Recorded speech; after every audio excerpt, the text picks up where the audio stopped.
Hello friends, और अभी हम लोग छत में आए थे क्योंकि देख ही सकते हो कि मौसम पूरा ख़राब हो गया है।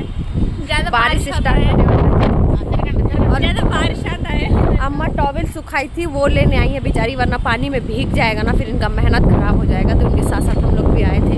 पूरा इतना हवा आ रहा है, बारिश होने वाला है। पूरा देखो इतना काला बादल हो गया है। तुम कुछ बोलती? या ఇక్కడ చాలా బాగా వర్షం వస్తుంది।